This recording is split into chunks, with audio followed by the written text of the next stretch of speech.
Hi guys, मेरी पिछली कहानी बहुत छोटी थी, इसीलिए मैं आप लोगों के लिए लेकर आई हूँ एक और कहानी।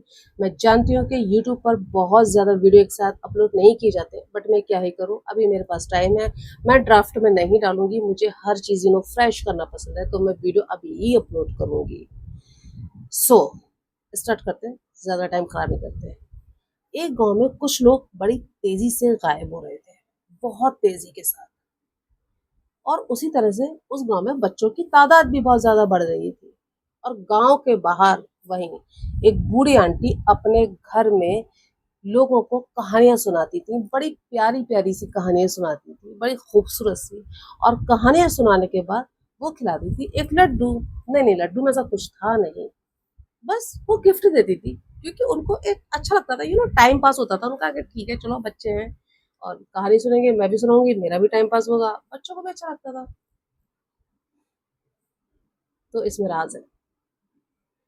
अब लोग बड़े तेजी से गायब हो रहे थे। एक लड़की पहुंचती है वहां एक बार, भटकते भटकते गांव के बाहर, और पूछती है कि मतलब कि सबसे पूछती है, गांव के बाहर जितने भी लोग थे जो किसान काम कर रहे थे अपने खेतों में, जो चरवाहे थे गांव के बाहर अपने भैंसे और गाय वगैरह बकरियां चरा रहे थे, उनसे पूछती है कि कुछ मतलब आप कोई क्लू मिल सकता है क्या, मतलब गायब हुए हमारे घर के, ये गायब हुए वो गायब हुए। वो लोग कहते हैं हमें तो नहीं पता है कि गायब हुए हैं।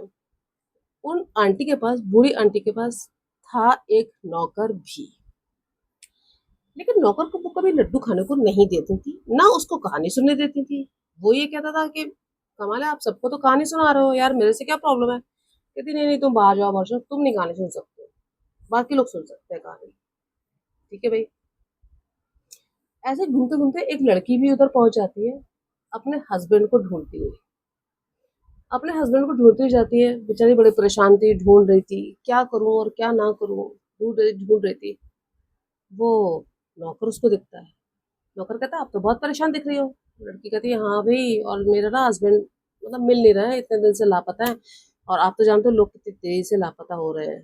तो वो आदमी कहता हाँ, बड़ा दुख है दुनिया में, तो सच में मैं भी देखता हूँ कितना दुख है, और अच्छा हुआ मेरे में तो अकल कम है। अंदर आंटी की कहानी सुन रही चल रही थी, और कहानी चलने के साथ साथ वो ये भी कह रही थी बेटा बड़े होने में बहुत दुख है, और इंसान बच्चा रहे तो कितना ही अच्छा हो जाए, बच्चा रहेगा तो उसको कोई दुख ही नहीं होगा। होता भी तो बच्चों को कहाँ इतना एहसास होता है, बच्चों की जिंदगी बड़ी सरल होती है, बड़ी सौम्य होती है। तो आंटी ऐसा बोल रही थी बच्चों को वहां पर, मतलब जो लोग कहानी सुन रहे थे, वो भी वो भी कह रहे हाँ हाँ हाँ ठीक है, बच्चे बूढ़े सभी लोग सुन रहे थे। हाँ हाँ ठीक है करके बोल रहे थे, ये तो बात सच है। तो कहती काश कुछ ऐसा हमारे पास होता कि कोई बड़ा ही नहीं होता कभी, सब बच्चे ही बने रहते हैं। आंटी बोलती है, बूढ़ी आंटी बोलती है। लोग कहते हैं हाँ ऐसा होना तो चाहिए, बट ऐसा कौन कर सकता है आखिर, अब वो तो प्रकृति का नियम है, जो छोटा है वो बड़ा भी होगा। अब वो लड़की बाहर, ये अंदर की बात थी, वो लड़की बाहर बहुत परेशान थी। वो नौकर कहता है आप परेशान मत हो, आप ना मेरी मालकिन के पास चलो, मेरी दादी के पास, वो आपको कहानी सुनाएंगी बड़ी अच्छी अच्छी, और आपका एकदम स्ट्रेस खत्म हो जाएगा। वो लड़की कहती है ऐसा क्या कहानी सुनाती है। कहता कि नहीं आप चलो अंदर, आप देखना कितना बढ़िया आपको कहानी सुनाएंगी। अब वो लड़की भी जाती है अंदर, तो वहां ना बहुत सारे बच्चे बैठे हुए थे। तो लड़की कहती है इन बच्चों के साथ मैं क्या कहानी सुनूं। कहता नहीं बच्चे भी हैं, बड़े लोग सब चले गए हैं, अभी क्या खाली बच्चे बचे हैं, तो लेकिन कहानी वो सबको अच्छी लगती है जो दादी सुनाती है। तो फिर दादी देखती है उसे ऊपर से नीचे तक, कहती परेशान हो बेटा। कहती हाँ मैं मतलब इसलिए परेशान हूँ, मेरे पति गायब हो गए, ये हो गए वो हो गए। तो दादी कहती परेशान मत हो, बैठो मैं तुम्हें कहानी सुनाऊंगी, तुम बिल्कुल ठीक हो जाओगी। लड़की बैठ जाती है नीचे।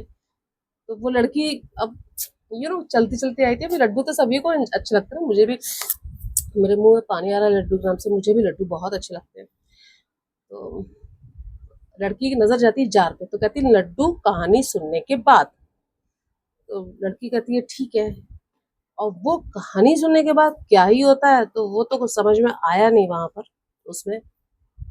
लेकिन देखा वो जो लड़की थी, वो लड्डू खाते हुए बोलती है एक लड़के से। उस लड़की का नाम था स्मृति। स्मृति, जो कि अब एक्चुअली बन चुकी थी स्मृति बड़ी वाली। अब वो छोटी स्मृति, वो बचपन में अपने चली गई थी। तो आप लोग ये समझो वो आंटी क्या करती थी, वो सब बड़े लोगों को कहानी सुनाकर जो लड्डू खिलाती थी, उस लड्डू का एक बाइट लेते ही और कहानी सुनकर भी कुछ ऐसा होता होगा, और आंटी के पास ऐसी क्या पावर थी, आई डोंट नो, कि वो लोग जो बड़े लोग थे वो बच्चे बच जाते थे। तो लड्डू खाते हुए वो लड़की कहती है मैं स्मृति, और वहाँ उसका पति भी बैठा था। तो लेकिन वो भूल गया था उस चीज़ को कि कभी इस बंदी से मेरी शादी हुई रही होगी या कुछ भी। तो वो बोलता है और मैं अभिराज। तो दोनों एक दूसरे को देखते हैं, दोनों हंसते हैं और खेलने लगते हैं साथ में जाकर। और बाहर स्पति का भी जो जवान थी उसका पोस्टर लग जाता है, मिसिंग। होप्स अच्छी लगी होगी, नहीं भी अच्छी लगी हो तो शेयर ज़रूर करना, शायद तुम्हारे दोस्तों को अच्छी लगी, है ना। Thank you so much.